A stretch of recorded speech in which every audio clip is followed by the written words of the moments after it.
We acknowledge that we live and work on the traditional lands of the Gunai Nation, and that sovereignty was never ceded. We pay respects to elders past, present and emerging. We acknowledge that we benefit from the colonial structures and policies that remain in place today. We stand in solidarity with First Nations people and recognise their ongoing struggles in dismantling those structures. During the First World War, strikes caused fuel shortages so severe that the Victorian government reopened the old brown coal mine near Morwell in the Latrobe Valley. And the state government has outlined a long-term plan to ensure the Latrobe Valley remains viable as its economy moves away from coal-fired energy. It's been the lifeblood of the Latrobe Valley for decades, but continual change in the power industry and the introduction of the carbon tax means it's time for a plan B. It's a month tomorrow since fire entered the Hazelwood coal mine in Victoria's east. Fire has been burning for weeks now, blanketing the township in a toxic smoke. The housing estates are literally just 50 metres away, so when the wind blows in the other direction, they take all of that in. The guillotine has finally come down on Australia's dirtiest power station, Hazelwood. It's caused jitters about electricity prices and raised questions about Australia's readiness for a low-carbon future. We're not going to achieve net zero in the cafes, dinner parties and wine bars of our inner cities. The Latrobe Valley's coal mines could be filled with water and made into a tourist attraction to rival Italy's Lake Como. So I think for our listeners, this episode is really important because we've spoken to a bunch of experts who are all really future focused and education focused. So you and I have noticed in all the conversations we've been having over the last 2 years since we started this project that we get the sense that there's like a lot that has to change very, very quickly. And a lot of the time, the plans and stuff are kind of general and they're talking about like, you know, this needs to happen, but it's not like very specific about how. And so at this GNEC, this conference, we were able to speak to experts who are actually looking at how that happens. So I think the important thing of this episode is looking at the very specific stuff that's coming to the region and how it's going to happen and how dramatically quickly it's going to happen. It is. So it's happening so quickly. And that was one of the most daunting things about the whole conference for me. With the renewable energy transition and transformation of this region, we need wind turbines, we need solar panels and solar flares, and we need batteries, and we need big batteries, we need community batteries, we need all of these different things operating on all these different levels. And some of the skills that are required to make these things we've never had before. So we are rapidly having to train a new workforce.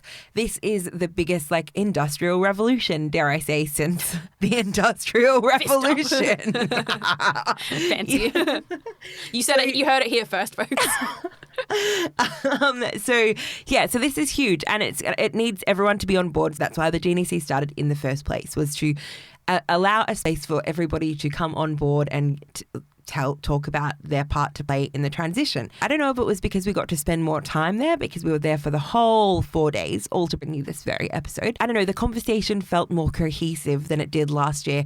And we got to look at a lot of graphs about a lot of different things that were extremely troubling and hopeful. So at the moment, I think that things might be happening as fast as they possibly can.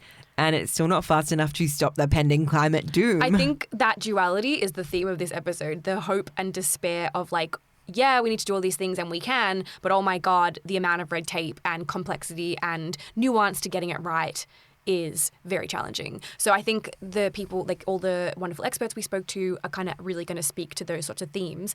The other thing that we got to do this time was go to the Youth Summit. So do you want to fill us in on what that is just in a little bit, and then also talk about how we surveyed the children? Sure.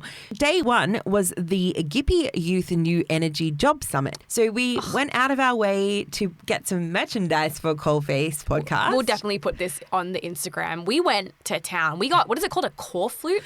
Yeah, well, not a core flute. No? We got a self-standing pull-up banner. Yep. We got a tablecloth. Hell and yeah. we got fridge magnets because we are the plumbers of podcasting. I've been sitting on that and that line we're wading for through months. Shit all the time. No, and that what you put on the fridge, you get free fridge magnets from plumbers and electricians and stuff. But we were like, what do kids want? Kids want fridge magnets. What I did want to say was just to fill in the experience. It was in a big kind of hall, and it was I don't think I actually got to do a job summit as a kid, but it's exactly what I imagined. It's a whole bunch of renewable energy companies who have little booths that are like there to speak to the kids as they come in like busloads to be like, can I do this? It was a cool experience to get to actually see. I guess they were more hopeful than I had anticipated, but I guess it was self-selecting in that they had attended a youth summit for this type of thing. But also a lot of them were like, it's half a day off. I'm like, yeah, true. Yeah. Look, kids are still kids. I never ever went to a jobs anything when I was in high school. The vibe was like, there are no jobs. I was too busy not being at school, and the vibe was no jobs. There's no jobs. So it was really fun to be there. But what I wanted to say about our actual booth is I realized like the day before and sent you a message saying it's going to be really funny because we're going to be the only stall that actually has like power, the cooling towers and coal, and we're called Coalface, and all of the other stands and jobs are going to be about renewable energy. Are we the fossil fuels? Well, we are pointing at the pothole.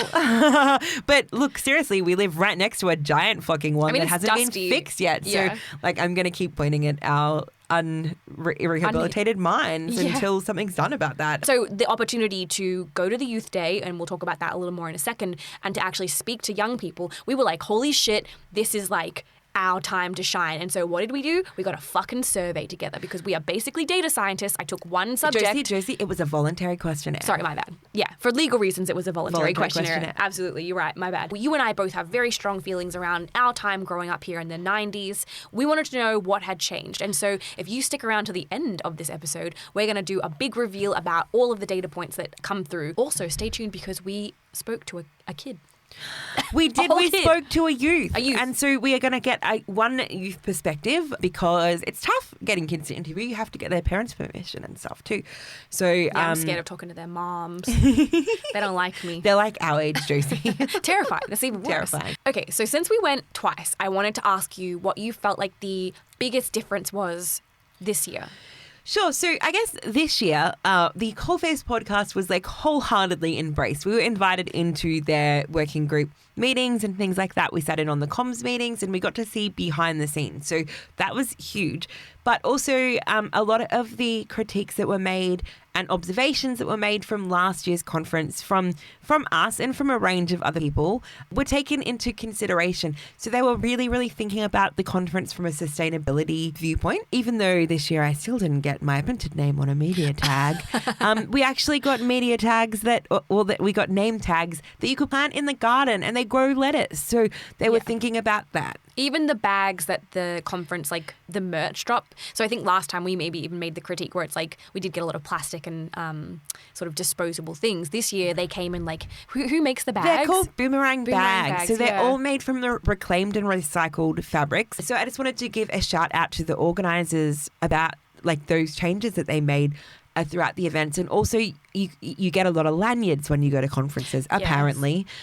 So you could return your lanyard and things like that. They were trying to encourage people to carpool and I don't know, you could definitely tell that this was the second conference and that you could tell that a lot of work had been done on the program, on how to run it.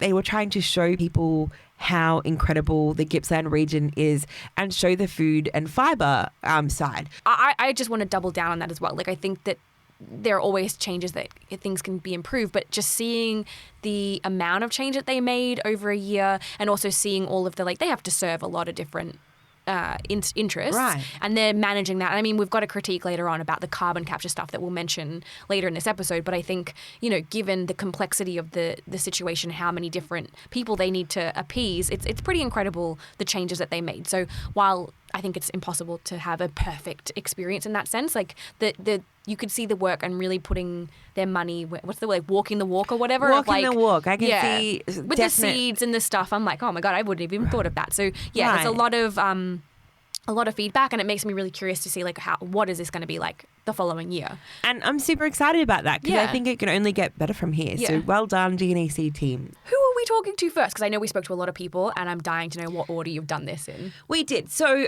because our podcast is usually focused on the Latrobe Valley, first up we are going to speak to Bodye Darvil of the Latrobe Valley Authority. That was a good one. Now, our eager-eared listeners may remember that last year we actually spoke to Ashley Hall from the LVA.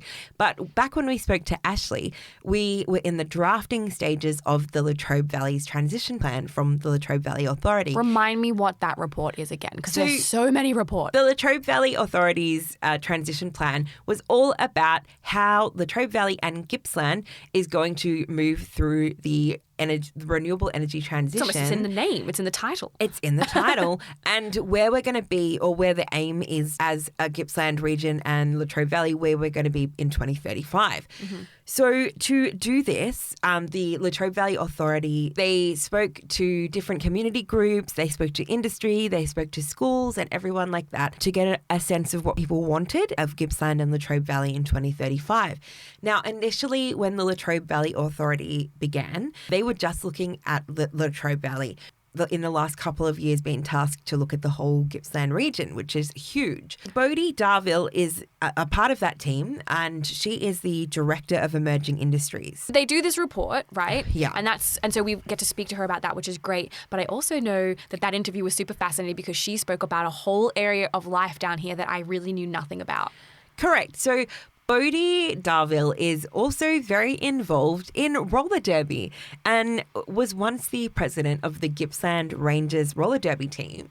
So I thought that was really freaking cool. Very badass. Very badass. And I've been to the Gippsland Pride Cup, which is actually a derby event that happens once a year, I believe, in June. And one of the things that attracted Bodye to the sport of derby, because she isn't a particularly sporty person, but she was saying that it was about the inclusivity of derby. For those who don't know, derby has a lot of LGBTQIA plus community members. There is a lot of people with disability and neurodiversity, or anyone can participate and join. Unless you can't skate, obviously, and then you know, hard. that is You can cheer from the sides. You can cheer from the sides. That's what I'll do. I go and cheer from the sides. I just wanted to say too, what struck me from our conversation is that everyone wants a more inclusive Gippsland. Whole future should be derby. No, I felt like lessons from derby should be applied to other things was more. I'm not Right. Yeah, you know what the future is? They're going to turn the hole into like a giant derby ring, and it's going to just be like the world's largest derby hole. Look, derby hole. I don't know. I think you need That's my plan. When I'm elected to president of the hole, that's what I'm doing. My only thought, Josie, is that you need a lot of people who are in derby all of the time to balance the what aquifer. I'll do. I will make it a balance requirement. The aquifer. I will make it yes, but to see the centrifuge thing, if they're all going a certain speed, it'll even out the pressure of the walls. It's genius. True. They have to keep skating though, Steph. We're going to need a consistent stream of gay people. To keep skating. Yeah. Just keep on skating. And that's how you have a safe, stable, and sustainable mind. Maybe we should ask Heartthrob Anderson to do a gay science about. We need to, because I am clearly not a doctor with gay and I derby don't know. people. Yeah, true. All right. So now that we have rolled on that, let's roll to a clip from Bodye. I think it's really funny growing up in a small rural community because I don't think you value what you have while you're there.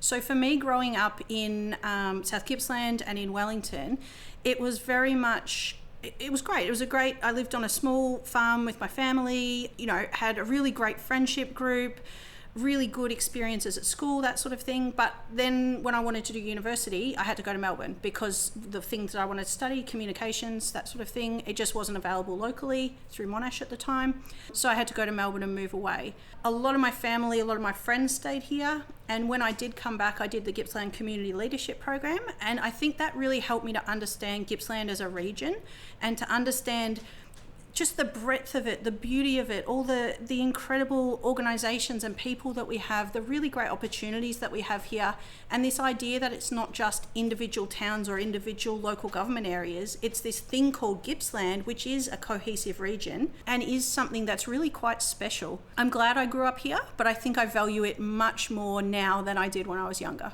When I came back from Melbourne, I was working in publishing, I did a bit of a 360 into community development and I started working working at neighbourhood houses. So I worked in Rosedale and really supporting our local community groups, so our men's shed and our community garden and whatnot to start up. Then when I took some time off to have kids and came back to the workforce, I went and worked at Wellington Shire, which was a similar sort of role but across the entirety of the Shire. So it was supporting community organisations and volunteers who were managing assets, rec reserves and halls and different things like that. So it was that community development, supporting people to support their own places, but on a broader scale. And it was really community-led, place-based work. One of the things that I really love about where I work now, which is the Latrobe Valley Authority, is that again, there's that regional lens. So it's almost that step up again from just Wellington to the entirety of the Gippsland region. And it's really looking at that place-based approach. So who are we in Gippsland? Who are our people? What are our strengths? What are our assets? How are we working together, not being told by others what we should be doing, but how are we working together to say what we want our future to look like? So it's been a little bit of an evolution, I guess, but I'm very much have always been quite passionate about working with people and working with community and making sure that we're building people up, their capacity, their strengths, their voice, and making sure that they're involved. I think we've got more to do in the energy space there, absolutely. But I think that a lot of people recognise how important it is, and there's a lot of different projects and activities going on to try and support that. Now that we've learned a little more about Bodye, let's see what is specifically in the transition plan in regards to young people and future generations in Latrobe Valley and Gippsland. Throughout the transition plan, there are guiding principles that probably apply to everybody across the community, including absolutely young people, because what it's really trying to do is say that we need to put people first and foremost. Like, this transition isn't happening, it is happening to our industry, but it's not just happening to our industry or our infrastructure or our economy, it's happening to our people, and it has a direct influence and impact on what is it like for me to live my life from day to day, and what are the challenges and what are the positives of that. And it's got a real lens on nobody being left behind. So real equity and inclusion. What does it look like for every single person in Gippsland to experience this transition in a positive way? And how do we particularly lean down and reach down to people who that might be more challenging for? So what it looks at for young people in particular is that it talks about increased access to relevant study and training opportunities. And obviously not all young people necessarily want to go into study and training opportunities, but that is often something that we're supporting younger people in particular to explore new avenues and develop skills for new careers. It also specifically talks about in the outcomes, there is an outcome that is about young people aspiring to study and work in the region, and about having high quality and valued jobs and career pathways in industries and having that long-term future. And I think in the context of the Latrobe Valley in particular, where you've got the power stations who historically for many have been seen as that long-term career, my parent, my grandparent, my whoever was, and I'm also going to follow that footstep. I think understanding what is that next long-term career, what is work, how can we show young people what the long-term future might look like, that it is worth staying in the region, that there will be really interesting and valuable and, I guess, values-based job opportunities for them in the future, because increasingly we're seeing that it's young people who are saying, hey, what about the future of the planet? What about the future of the environment? What about the future of the life that me and my children are going to enter based on what everybody else has left it at? There's also information in here around the outcomes around sufficient housing, and we know that for young people, quite often moving into housing, finding housing, rentals, housing insecurity is a huge issue. So there's a particular focus in that equity lens on young people as well, making sure we've got inclusive and safe environments, accessible health services, connectivity. Like, there will be cross-cutting lenses on all of those elements into what does that look like for different parts of the community and different demographics, and young people is very much a part of that. Like, one of the most striking things about what Bodye was saying about the transition plan is like how it's got the people first focus. She was also saying that it recognises a lot of the challenges and difficulties of people that we talk about heaps. Well, we've been doing a lot of interviewing, right? So we've had a lot of face-to-face contact on the streets. A lot of face-to-face contact on the streets. And we've spoken to a lot of people who feel really disenfranchised. There doesn't seem to be a lot of hope for those people. And they also feel like that they've been left out of the conversation in a meaningful way. We wanted to understand what was in this transition plan that reaches people that feel disenfranchised. And how they reached them. I think that's what I'm really interested. Like, you know, it's difficult enough for those people to make space for any of this, let alone actually engage in that level. I think we were also curious about like what's in the report that actually addresses them and what the future's going to look like for them as well. So this is what Bodye had to say. It's really worth recognising when we consult, when we engage, we're only ever hearing a certain amount of voices for all sorts of reasons, and including in this transition plan engagement, there was a really concerted effort to get out to voices that haven't been heard or that aren't the typical ones that we normally hear from. And I think that was certainly done well, but there will absolutely be voices that don't feel that they're represented in this plan, or for all sorts of reasons aren't interested in engaging with this sort of concept at all. And I think what's really valuable is that because it's such an amalgamation of all of the different agencies and supports and networks and resources and levels of government and community groups across Gippsland, there will be lots of ways. This plan may not touch a disengaged person directly, but quite often the services and organisations who've been involved in saying our shared vision is this, the resourcing we need to get there is this, they're the ones who are probably quite often working with that person, whether that's with skills support, whether it's with housing support, whether it's with all sorts of different things. So I think while there may not be direct engagement and direct connection to see how this impacts my life, in trying to bring together that collaborative leadership, we do end up filtering down to the direct valuable impact for the person who might be quite disconnected right now. And getting everybody working together in that space instead of operating in silos and isolation and leaving major gaps or duplicating, I really do think it will have a better long-term outcome for all sorts of people across Gippsland than they may be having at the moment. The Latrobe Valley Authority has tried to consult as broadly as possible in Latrobe Valley and across the Gippsland region to get a sense of what is needed from the community perspective. According to the transition plan, these engagements included face-to-face meetings, interviews, surveys, and focus groups with individuals and community groups, peak organisations, employees, industry groups, unions, traditional owners, professional bodies, education and training providers, and local government. So their stories and knowledge and expertise have resulted in this vision and the priorities and the guiding principles set out in the plan. All right, I'm going to put my goggles on. This is my my vision goggles. What am I seeing? Is it a roller derby ring that is huge? It could be. So we're going to have a link to the Latrobe Valley and Gippsland's transition plan, Gippsland 2035, in the show notes. And we really strongly encourage everyone who's local and not local to have a look in there and tell us what you think, because we do not get to hear enough from our listeners. You hear what we think all the time. And I'd really like to know if your community group was consulted for this plan. Do you feel represented? Are you excited? What do you love? What do you hate? So get at us and tell us what you think. What this also brings up for me is something that we've sort of been mulling about for a little bit now. I don't know if discrepancy is the word, but the definition or the geographical region being Gippsland being so huge. There feels like there's sort of a push to make it Gippsland centric rather than the Latrobe Valley when the Latrobe Valley faces such specific things. I feel like we need to find a way to do both, where we can be both specifically Latrobe Valley and also have take into consideration the wider region. But they're all kind of I just don't want to feel erased as this place. We have the big holes. Right. We've got the fucking coal dust. We've got the goddamn health impacts. And I'm not saying that other places don't have, problems. Obviously everywhere does, but it does feel like this drive to erase those boundaries is kind of not necessarily a good thing. So I think that what was really apparent to me from being at the Gippsland New Energy Conference this year was I heard from more people from across Gippsland who are feeling that same thing. They're feeling the focus is too much on the Latrobe Valley.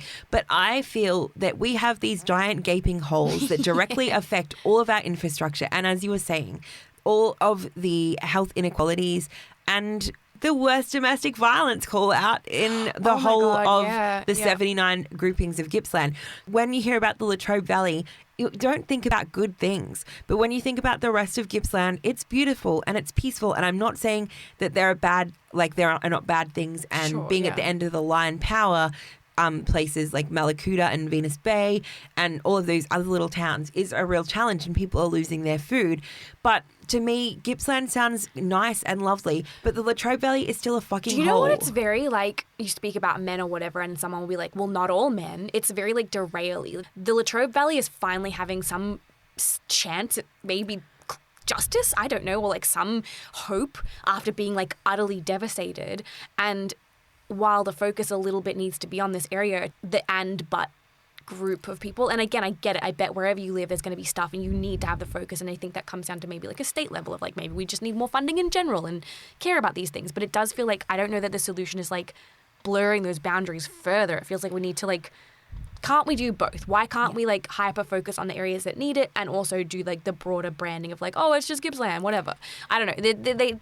I am a little concerned about that move, because it feels like we are still living in the immediate actual impact, not just like post it, not 10 years. It's happening now, and erasing it doesn't feel like we're not ready for that. No, it feels doesn't way feel too good. soon. I don't know. I think I'm just like, I understand that might sound divisive, and I'm super open to like expanding what I'm thinking here, but I guess it's like a very reactionary thing to the idea of minimizing it at the point where it's like we haven't even had this focus for like 2 years, you know? Like the holes aren't fixed. No, and the holes are super holy still. So that's just on that. So, but I think the person that we're speaking to next, it gave me a lot of hope. So do you want to tell us about our very good friend Bernadette? I sure do. So first, I was going to gush a little bit. Like, I had the best time talking to Bernadette. So it's really she's amazing. So smart. Yeah. So she wears very many hats. So we interviewed Bernadette in her capacity as the chair of the Australian Renewables Academy, or the ARA, to find out what kind of training is going to be required for this renewable energy transition to actually take place. So we have a lot of new industry coming to Gippsland. And there are some roles that can be filled by jobs that already exist. Like lots of trades are going to be required to build housing for people and everything like that to get the renewable transition happening. But there are some roles that we haven't even prepared for or even ever had training like for. Like space jobs that we don't even know about. Right. So according to the ARA's website, the Australian Renewables Academy is a network of regional businesses and stakeholders united by a shared vision for a sustainable future. I just want to break that down to all of our listeners. So their goals are to empower job seekers with the tools and connections they need to thrive in the renewable energy sector. So to do this, the Australian Renewables Academy identify and promote what jobs in the renewable sector. They develop and administer training programs, and they offer guidance to job hunters on how to showcase their skills to the renewable energy market. Say I want a job in renewables. What would they actually do? Like, do I walk into their building and be like, one job, please? No, you do not walk into their specific building, though they do offer specific training to get people involved in the renewable energy industry. But they work with businesses and stakeholders to identify what jobs are needed and how many jobs and all those sorts of things, as well as making training programs and sending them out to places. So I feel like when you are just some guy on the street, you don't know about all this invisible structural stuff going on. So you're saying that they like fill the gap between the job networky type things and making sure that there are roles available in the future. Like they're trying to tell people like, hey, we're going to need 700 windmill dudes. Correct. Is that... So that is the finding and identifying. Okay. Right. And those sorts of things. So they have the three main areas of expertise. So they make and administer the training programs, they identify the roles and the jobs, and they connect the job seekers to the jobs. Oh my God, you should be like their spokesperson. That was good. Did you remember that? Jesus. I was in the room and I do not remember that, but great. So given all that we've been talking about, we can see that the changes to the region are happening very quickly and they're massive. So we've asked Bernadette about the role of the Australian Renewables Academy in connecting up the different training groups and why that's so important. The underlying premise of establishing the Australian Renewables Academy is about workforce, but it's also around collaboration, driving innovation. The directors all agreed from establishment stage that we don't individually have the resources to address all of the needs. If we join up, we can get a better value out of the resources that we've got. And there are advantages. There are advantages to being government providers, so we have our TAFEs and we have our really strong institutions, the universities, but there are also advantages to scaling across the non-government sector as well, and that's where we sit. In any industry, in order to optimise your benefits to your business, but also to your key targets, you need to join up and partner. If we talk at 4 levels, at that professional, really highly skilled niche skills, that planning and thinking about the numbers and the location and how people who have those skills are going to interact across a number of the different developments, that has to be happening now, because that's 6 years worth of study. So we need to have enough of the people coming through, bearing in mind that we're going to be in competition. We're in competition globally for these skills. So we've got, and some we can just draw on, overseas. We can draw on anywhere in Australia for any project in Australia.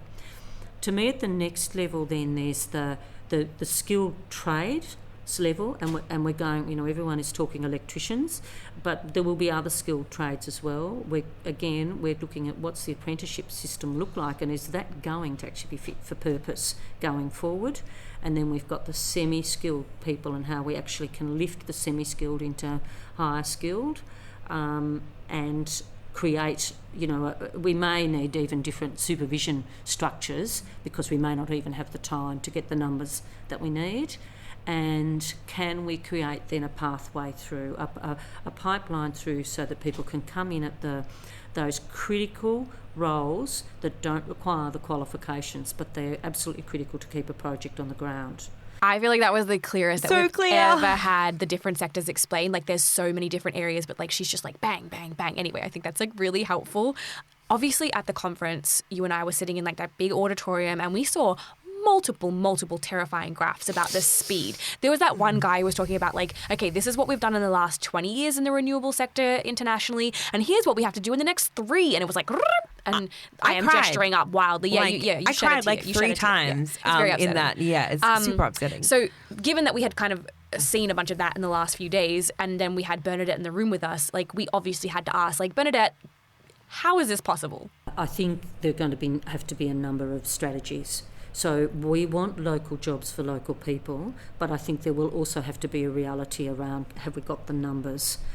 Given that if we've been talking to the Upper Spencer Gulf people and the people from towns and the people from the WA and the Territory in New South Wales. So every one of us are having the same conversation about volume of workers. Ideally in Australia as well, and this would be extremely difficult to engineer, we would have different projects taking off at different times. So the 50% of the construction workforce that moves around moves from one to the other seamlessly. And then you could grow 50% locally. That's the mining industry experience. There's a 50% moved, 50% stayed. But it's a costly exercise of churning through when you're running a business. It costs tens and tens and tens of thousands of dollars to recruit a person. So Bernadette spoke a bunch about her experience in other transition and mining communities. And because of her background, we wanted to know her perspective on how identity is linked to your working life and what impact that has on community. People have stayed in the industry and stayed in their workforce for a long period of time. It becomes part of our identity in our world that we live in. Work is very much part of our identity.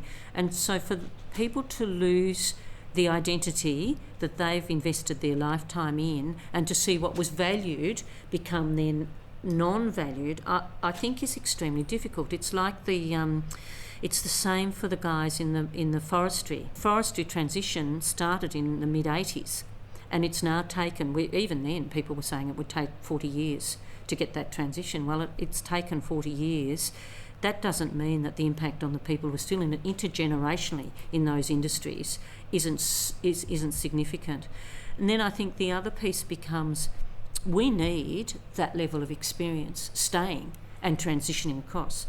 So whilst on one level people may think they're not valued, on the other level we're letting go of really experienced people who will need to shift and change to adapt to a new industry.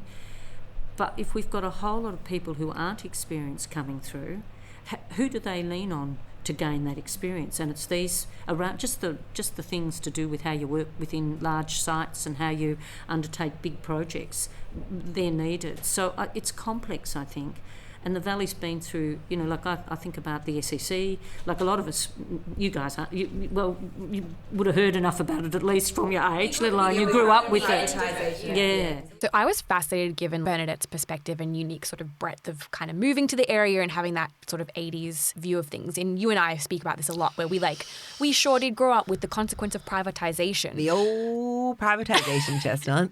Don't even open that chestnut. Well, we absolutely opened that chestnut with Bernadette. So we asked her, what are the unique challenges that the area has faced since privatisation came through in the 90s? So I think that, when you think about the various impacts that have happened in the Latrobe Valley and the communities of the Latrobe Valley, it's really about we can surely understand and learn from that. And we can surely understand and learn from how we need to actually be really clear about how we move people who are not in the workforce now, open up jobs for them, whether it's directly in the new developments or indirectly in the Tier 2, Tier 3 service industries, and be giving, enabling them to have those, that not in intergenerational poverty. And we do have a poor workforce participation rate, and that is in part because of these structural adjustments to industries that haven't been well planned.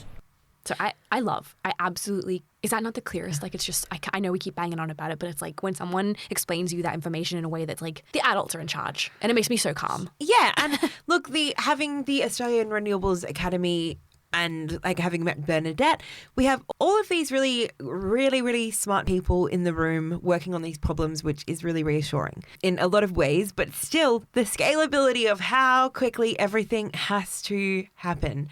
We've got to educate workers. So at the moment, the recent estimate is sitting at 59,000 workers being required for the renewable energy transition. Like more than the population of Morwell now, right? It's like huge. Double. And we need the 12,000 workers to be trained immediately, pretty much. It sounds like they need to be trained yesterday. They do. They absolutely do. Ooh. So those graphs were really bothersome. And let's describe the graph, because I feel like we haven't fully gone into it. So we went to the talk by it's the interim CEO for the SEC, Chris Miller or Milne, I want to say, but let's say Chris, our boy Chris. Give me a job, please. And the primary graph he was looking at was sort of the 59,000 workers that would need just for this transition. But that doesn't take into consideration, I don't think, all the other workers' support and the infrastructure that would need to. These are not big towns that we're talking about expanding, right? And given that we live here, we don't want to have the fly-in, fly-out situation necessarily, because that's a kind of transitional workforce. Also, those people are already busy in Western Australia getting $1 billion for working in a mine. So how are we going, where are these people coming from? Where is the housing coming from that doesn't just end up being slums? Where is any housing coming from? True that. We don't have currently enough crisis.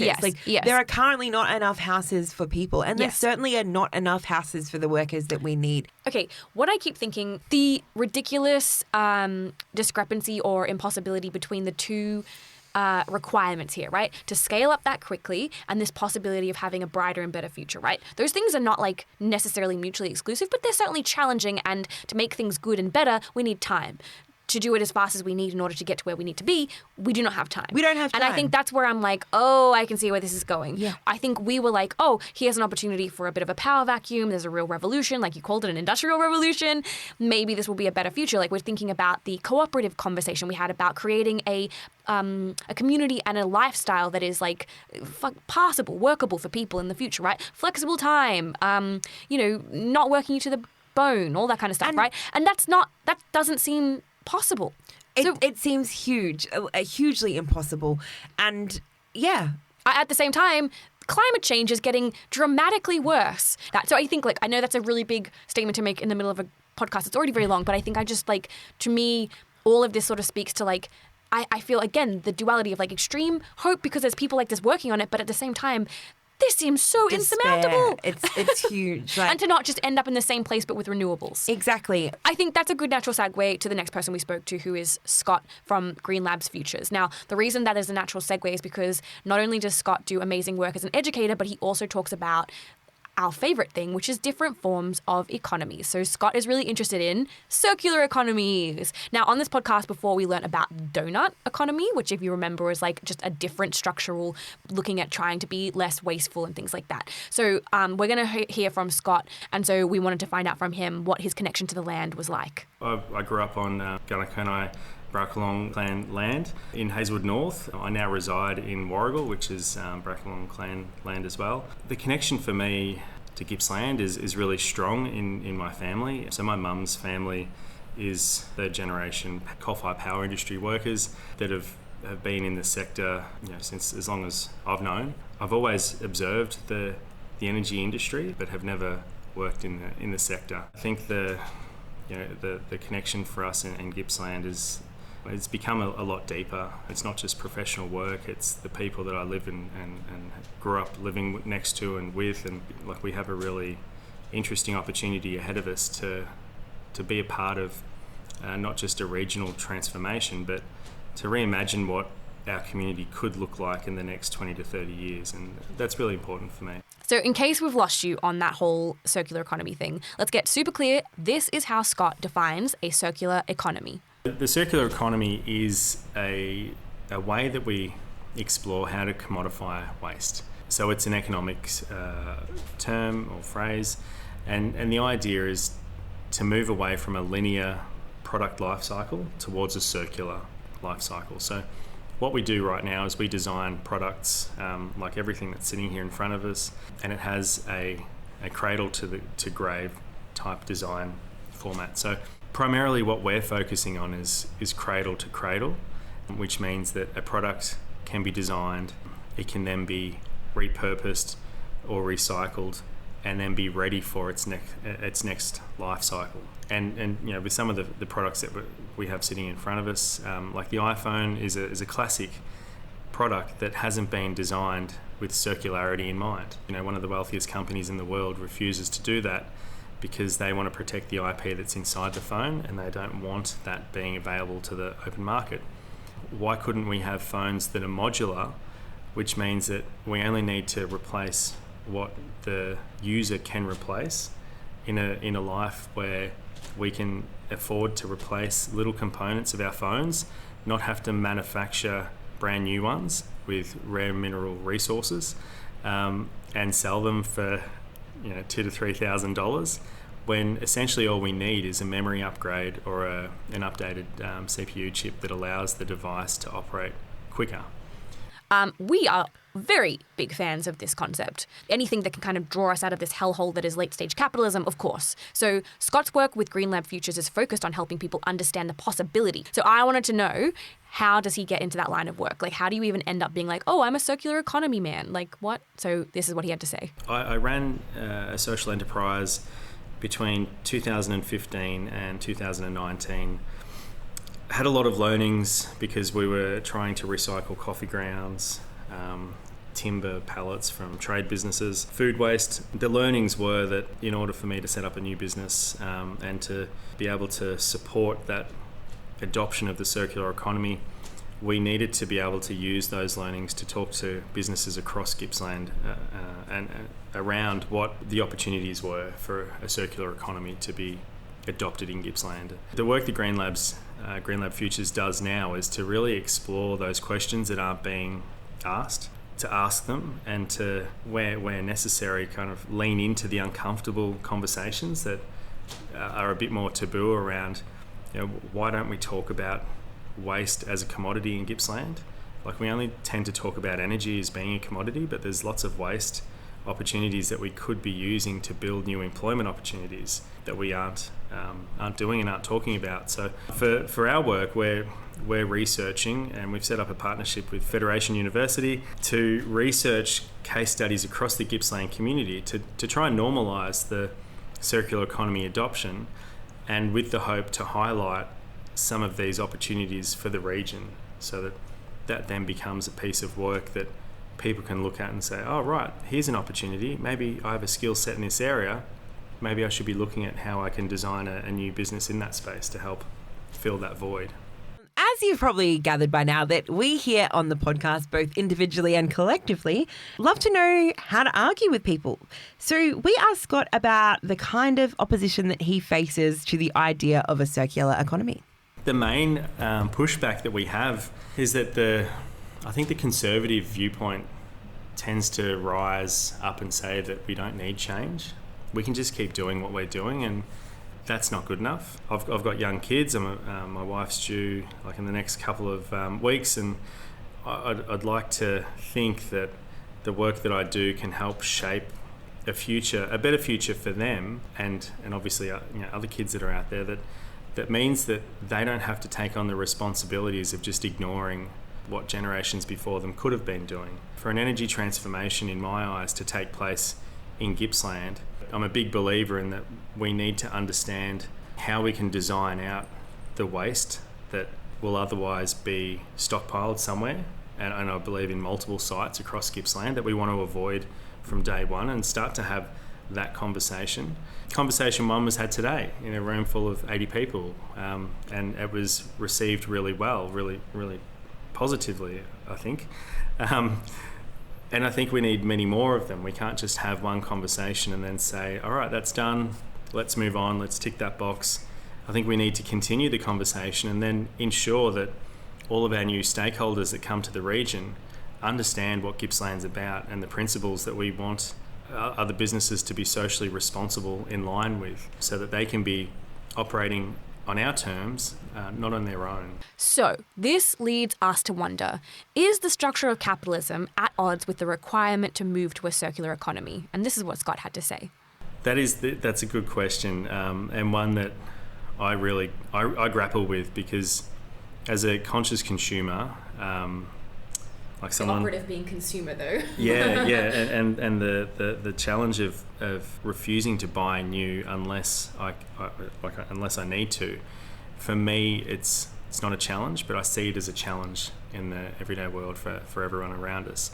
I often in classroom talk about the role of socialism and communism in other countries around the world, where their economies are designed in a way that consuming isn't seen as the most important aspect to their economy. Like they're not measured by GDP, they might be measured by happiness, for instance. And so if we start to shift that capitalist narrative, then means that as we start to consume a new wave of products, the hope is that those products are better designed, so that we're not just buying $5 t-shirts that can be worn once and then thrown into landfill. It's a challenging concept for people, because coming through COVID and COVID lockdowns here in Victoria, people have kind of been conditioned to want something, to buy something, and that's been really accessible in the last couple of years. So we're really looking at a behaviour shift, which will, I think, impact a generation or two to become more conscious about what they consume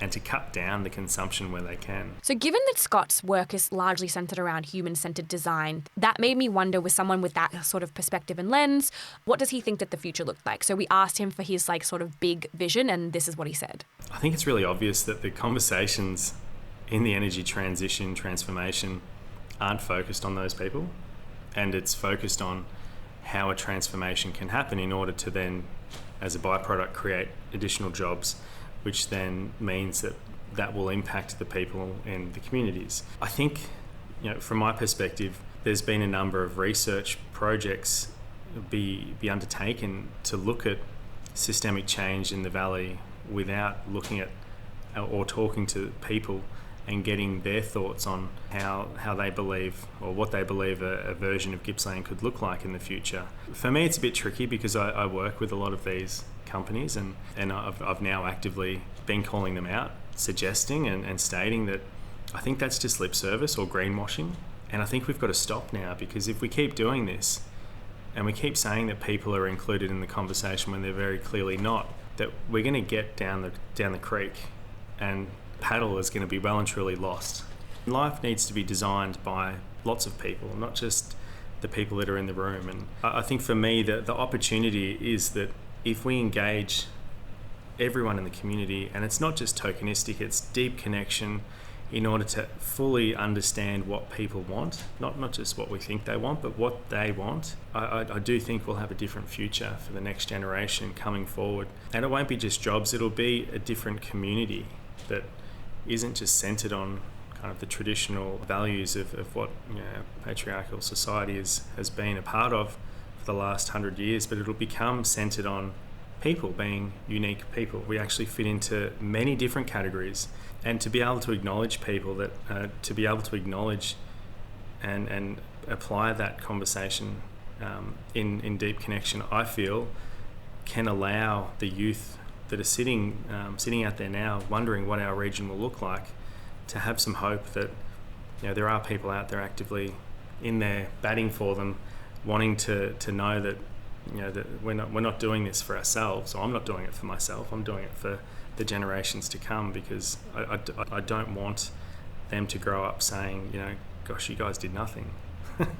I also don't want us to be the generation where we tried to do too much and we burnt ourselves out, but I'd like to see that we can actively be a part of a much bigger change. What he's suggesting is the importance of actually considering how we remove, destroy, recycle that thing that we build in the design phase, so that it's like from the ground up designed with its end in mind. And I guess like having not heard that before, I kind of just assumed we did, and hearing that we do not, and I guess that's why we've ended up with giant holes. Right. They did not think about it. They were just like, you know what, we need power right now. And I get it, because I get hungry and I really need to deal with like my problems right now, and so I don't think about how I'm going to feel sick and I'm going to be poor after I eat that giant meal or order that clothes. Yeah, you have to do it. You're just like, I'm so like to do the thinking of like, how do we resolve this before we even build the damn thing? Right. So smart. But I cannot believe we don't already do that. I think also his sentiment around like the thinking about the future and stuff is extremely like touching, and I think we need more people like Scott doing Scott work about the place. And that's what I call it now, Scott work. Scott work.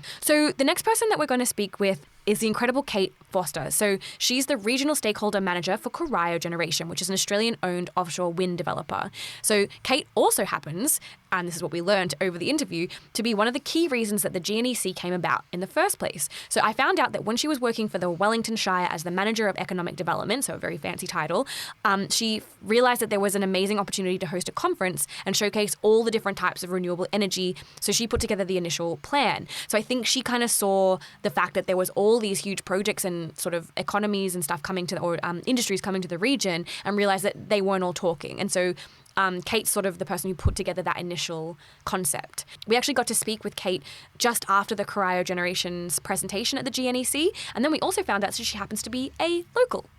So I'm actually a Gippsland local. I grew up in Sale, but left at about the age of 15 to finish off my schooling. I spent 22 years away, and I only moved back to Sale 4 years ago. And it's funny because growing up, I couldn't wait to get to Melbourne, and bigger the city, the better. I spent some time in London, Dubai, and mainly in Melbourne. The reason I never thought I would move home is because I didn't think there was an industry or a career for me here, and how wrong I was. I wasn't to know that offshore wind was about to be this exciting new industry.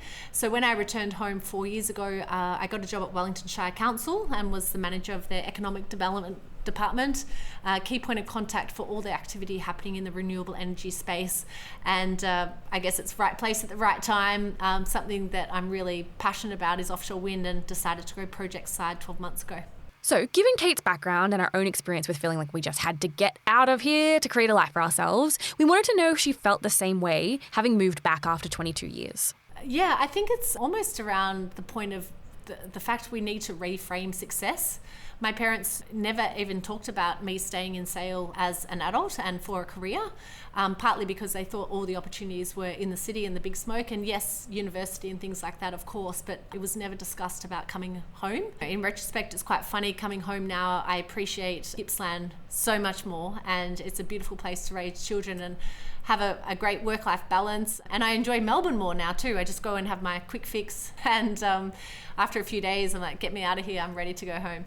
Because of Kate's vast experience in the renewable energy sector and the jobs that are coming into the region, we wanted to know how she would describe what a day in the life might look like for the next generation of workers. For the school-age children of today, it's actually perfect timing. So our project will commence construction in 2028. So when I was at the Gippy Youth Summit on Wednesday, I was talking to kids that are sort of 15, 16 years of age, And I explained to them, by the time they do the last few years of their study at school, they'll then go on to university, TAFE, traineeship, scholarship, whatever it is. And when they come out, there's going to be this whole new, exciting new industry.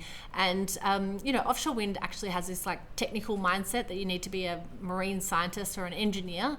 But the reality is we need a whole range, a skill set. And so we're also an operating business. So we need HR and OH&S and communications department and finance and payroll and all those sorts of things. So I think, there's something certainly for everyone. Given that this episode is focused on youth, the youth, Stephanie, the youth, I wanted to know from Kate what message she would want to leave. Given her position of power, I wanted to know what message she would leave for young people. I would just say that there's a heap of opportunity and to keep your eyes open, because a lot of the projects are genuine in their need and they want to engage with those school students and sort of bring them on that journey and build that local capacity and capability. So I would just keep your ear to the ground. There's going to be lots of traineeships, scholarships, placements, work experience and things like that. We are genuine when we say that we want to employ local people. We've had a bunch of conversation around some of the really positive wins about the GNEC, but I also know that there was a carbon capture talk that was a little bit controversial in the sense that there is disagreement about the effectiveness of carbon capture overall and maybe the, place of such technology in an event that's looking at new technology. So do you kind of want to fill us in on what happened at the event and why it was controversial in some ways? Sure. So there is a coal to hydrogen project in the Latrobe Valley that is going to be solely for Japanese use, just for a little bit of background. But locally, we're still going to be burdened with the coal ash pollution and the waste from this project.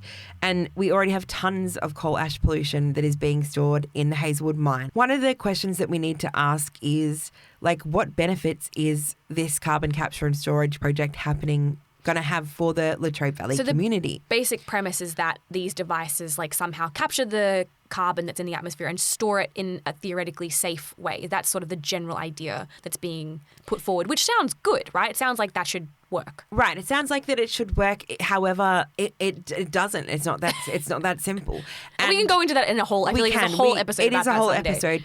But the critique that I want to make is that we had the carbon net people there and at the GNEC, and our government has spent millions of dollars investigating this coal to hydrogen project that requires carbon capture and storage. These endeavours all over the world have not been that successful, yet we're sinking money into them. So a lot of people had some very valid concerns to bring up about carbon capture and storage, and a lot of questions were put into the Hoover app. However, what's the Hoover app? The Hoover app is the conference app that was used across the GNEC, where people could ask questions of the speakers, and also it's like a social media app where you can kind of engage.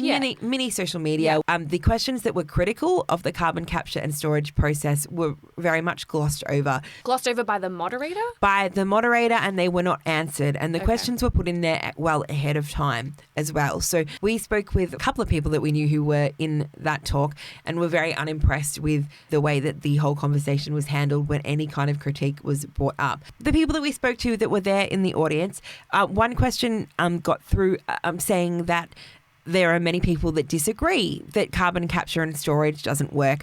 And so one of the spokespeople, who was not the MC, said that we are going to begin re-education processes by using the same example that we've been using to children about sucking milk up through a Tim Tam. Right. So they're going to get us to understand that it does work by sucking up milk through a Tim Tam because that works? Right.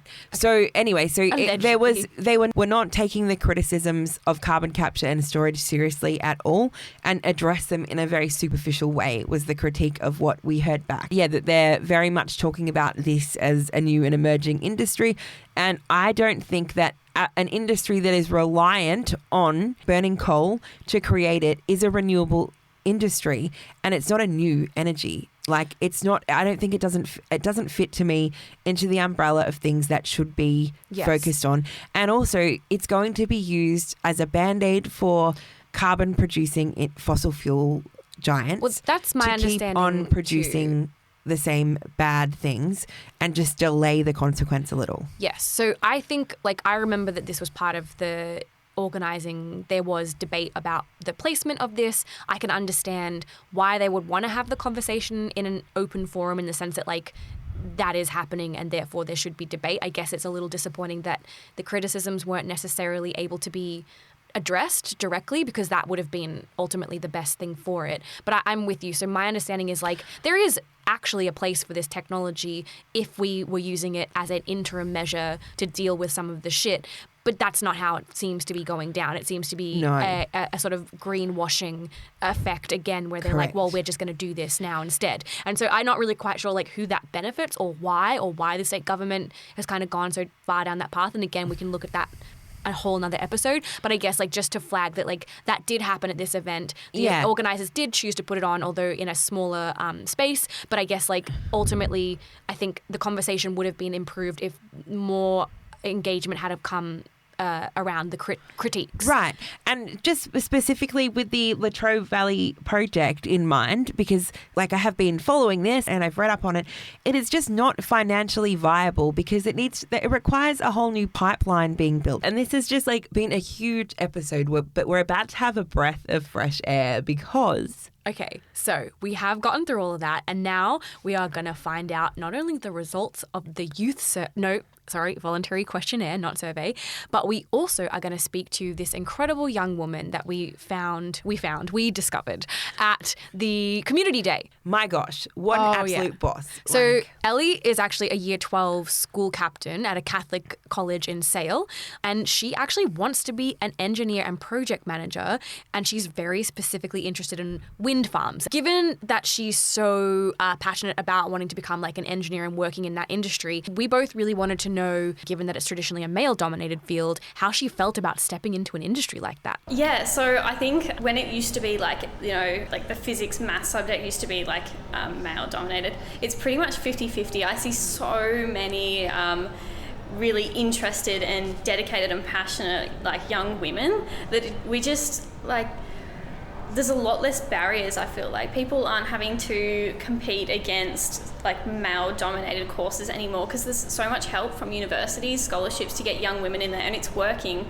Like there's so much interest from young women that I don't see it as a barrier personally for myself. I see it as an opportunity now, which I think is really, really exciting and so hopeful for my gender. When thinking about education and training options, we know that many kids are forced to move to the city to pursue the things they want to do. So we asked Ellie how much of a barrier that is for herself and her peers. So my course is only offered in the city, so I will be moving away, but I think it gives a valuable experience, but at the same time it's not for everyone. So I think seeing courses come into the regions will be really valuable because the cost of living is really high. So staying at home and being able to study close to home is really, really important.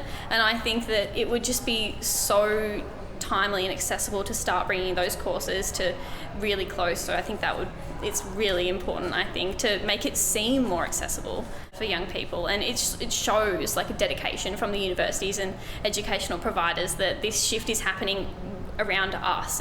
This isn't something that's happening in Melbourne. This is happening in Gippsland, and it's really important to have it down here as well. All right, so I feel like if you come across an actual high schooler who's willing to do an interview with you, you've got to ask, is it still cool to hate on your hometown like it was when we were growing up? So this is what Ellie had to say.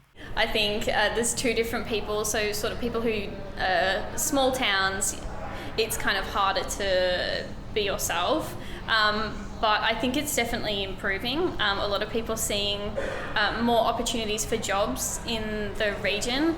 But people do still want to leave because it's not perfect. I don't think it ever will be, but we're seeing that change begin. So I think that's really exciting. But there's still a lot of people who want to move away, and I think it's a lot about jobs, opportunities, but there is a lot going on in the area that's positive. So I think it's about making it visible because I don't think a lot of people understand or see a lot of the opportunities that are really close to us. Okay, so now that we've heard from Ellie, I've got to say, I was have you had media training? Because that was an incredible interview. I know. And seeing her speak on a panel of adults, yes. She is just an absolute boss. So well done, Ali. Like, you're incredible, and I'm so inspired by your energy and that you want to be an engineer and that you're interested in renewables because... when you're the boss of like all the renewables, can you please remember us? Remember us. And, like, maybe hire us to do a podcast. Pay homage to the arts. Like, put some money in. I think make a statue of us in the foyer of the wind renewable energy factory or whatever. Anything for the arts. That'd be great. So now that we've heard from that, Ali, it's time to hear the results of the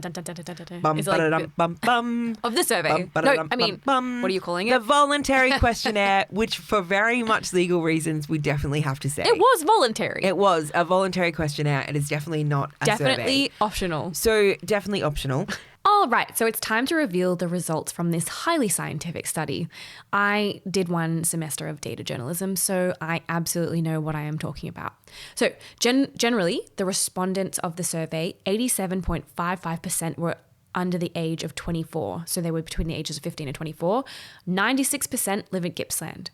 Only 12% had a family member working in the energy industry at all, including fossil fuels or renewables. 90% either strongly agreed that wind farms were the suitable source of electricity for Gippsland. 93% either agreed or strongly agreed that the change to 100% renewable energy is urgently needed. So in terms of getting a grasp on how this generation feels about renewables and the energy transition, they are largely in agreement that it's a necessity. Basically, throughout the voluntary questionnaire at the Gippy Youth Summit, we were really interested to find out about how their sort of basic education about renewables was stacking up. And so we asked them a few questions that might indicate that they had more education or less education. So it's pretty good. Only 12.5% thought that fossil fuels were the best source of energy moving forward, which is obviously incorrect. Lots of students felt like they didn't have to move away in order to get their education, with 68.8% either agreeing or strongly agreeing that there was sufficient training and education opportunities in the area, which I think is a really big shift from when we were growing up. But again, many hadn't decided if they were going to live or move away, with 37.5% planning to stay, 18.8% planning to move away, and 43% unsure of where they were going to live, which again, I think makes sense if you're just at the end of high school. It's a very tumultuous time. In terms of what they wanted to do for a job when they leave school, 40.6% didn't want to work in the energy industry, 34.4% weren't sure, and 25% were considering working in the industry. So I think that is sort of like the top headlines of the responses that we got. We collected a few different attributes that we don't think that Gippsland has enough of, or so including arts and sports and youth activities and youth spaces and community services, social and affordable housing options, and community events for Aboriginal and Torres Strait Islander people, for culturally and linguistically diverse people, for refugees and for migrants, and for LGBTQIA plus SB folk. And everyone wanted more of everything, but what won out was the arts, performing arts and music spaces. So 69% Did we force people to say that? No, we didn't. You, in fact, told them not to get a career in the arts very clearly. It is very difficult. Yes, Josie was very clear in that I'm here and I'm a podcaster, but I don't advise you do that. Don't do this. We had some really fun conversations there. But 69% would like more of that. That was our highest ranking thing. I just wanted to really speak highly of the conscientiousness of the young people to want things for other people that may not have been in their demographic, or maybe they were. Yeah. But social and affordable and public housing was the next highest option at 65.5%. Yeah. So like we all see this problem. They certainly see this problem as well. And that is something that would make people more livable. Thank you so much to everyone at the Gippy Youth Summit who spoke with us, who put a sticker in our book, who did something with our little zines. If you want to see the zines, they'll be on our page as well. And thank you for everyone who did the voluntary questionnaire. And big shout out to organisers at the Gippy Youth Summit. Well done. We hope you all get jobs. Yes.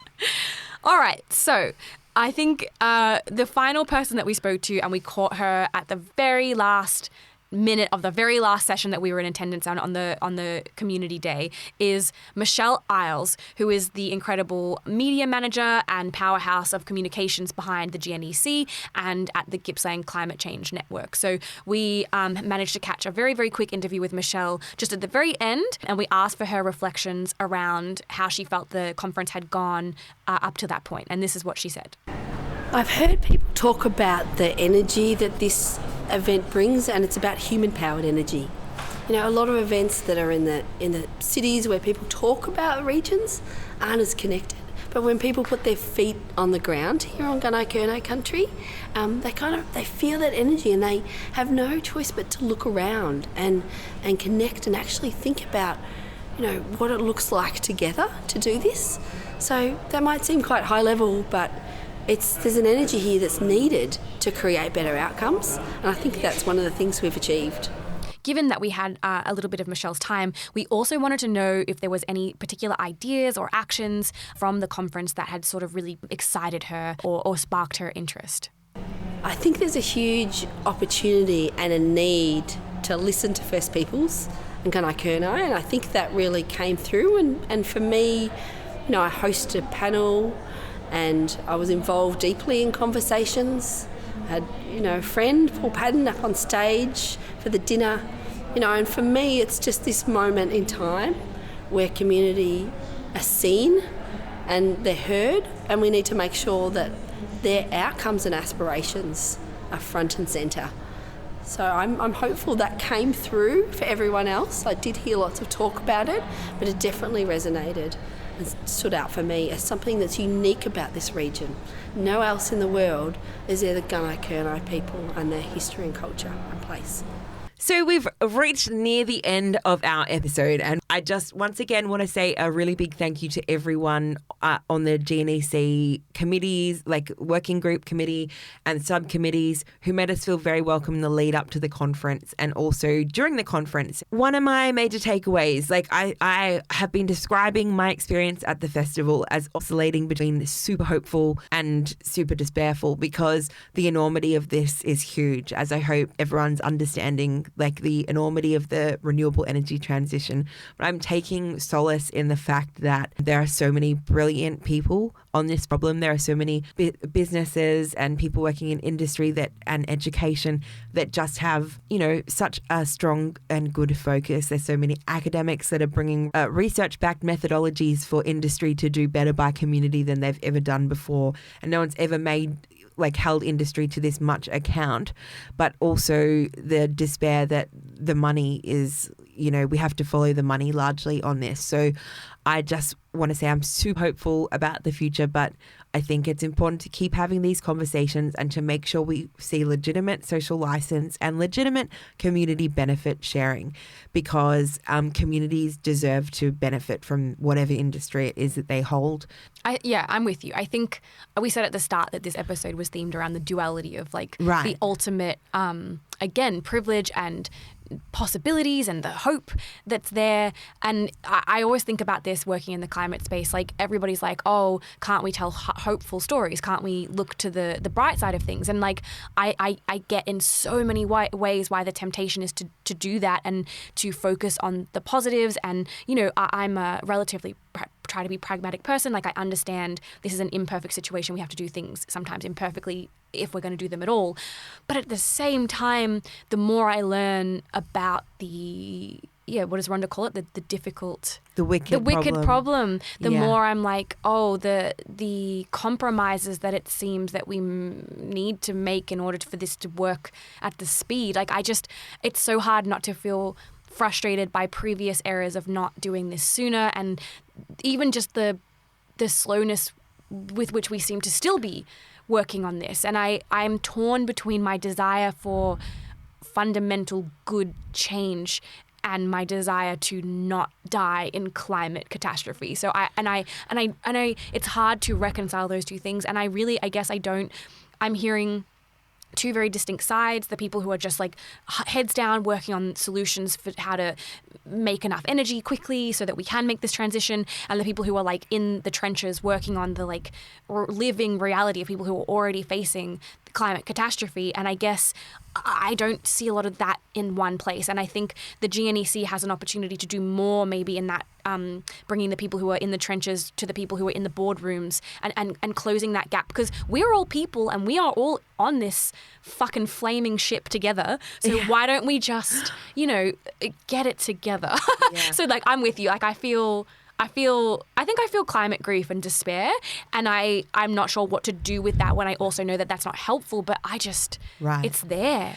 And I think that's so important to be able to talk about and to feel that, because how many conversations have we had in our whole, since we started doing this work about how long do we keep playing this tiny violin of hope? And sometimes it feels so tiny, but I don't know what else to do.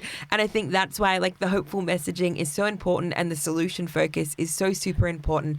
But I just think that we really need to, I guess, as you said, to be pragmatic and also remember that we don't have to accept everything. Get as involved as you can and demand that the industry benefits the community, because we have to. I think that's such a great point. I think I'm often overwhelmed with the scale of the problem and my individual contribution seeming utterly meaningless.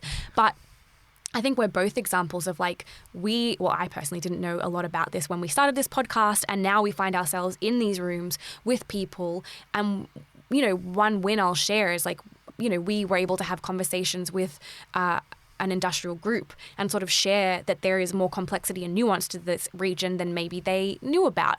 And they wrote us an email afterwards saying thank you, we did not know, we'll take this into consideration. Now I know that, maybe they, to what scale, I don't know, but I think us just being two people in those spaces, having our little say, has fundamentally had a ripple out now, hopefully, that will make some semblance of a difference. And I guess that does make all of this huge scale and difficult to process a little more meaningful. So I just want to add to what you were saying, if you are in any space, just have a go, have a say, because even though it seems insurmountable, maybe we all feel we don't know enough, we kind of do. Your experience is enough, and you're valid. So we're all valid. We're just so goddamn valid. So please go out and do and say. And if you have questions, make trouble. Make trouble. Be loud. Make trouble. Because we're in trouble anyway. So you may as well say something. Yeah. So you may as well say something, and that's what makes change happen. And good change is possible, and it is coming. I can see. We can feel it. I can feel good change very much. We have a diverse listener base, and it was interesting hearing lots of people saying oh, I've listened to this podcast, and that it's a useful tool in some ways, which is great.